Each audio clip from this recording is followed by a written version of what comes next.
Le parquet national antiterroriste ne s'est pas saisi de l'enquête après le drame d'Oléron.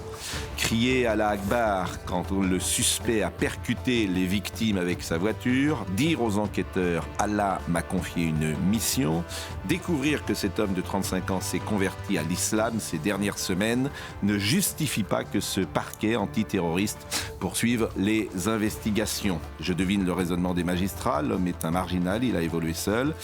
Sous l'emprise du cannabis, a priori, l'alcool est son quotidien, il n'y a pas de ramification extérieure avec une organisation, pas davantage un corpus idéologique qui sous-tend son action.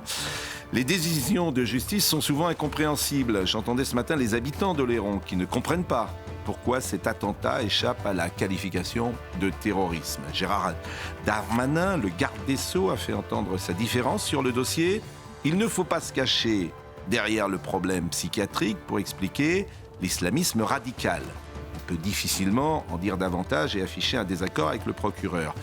Le risque que court la justice, c'est d'apparaître comme aveugle face au terrorisme islamique, entre le déni et le pas de vague. Et de fait, il y a 20 ans, il y a même 10 ans, personne n'aurait percuté au hasard à Oléron des cyclistes ou des piétons en criant « Allah Akbar ». C'est cela qui doit nous faire réfléchir. Il y a un djihadisme d'atmosphère. Ce Allah ou Akbar ne sort pas de nulle part.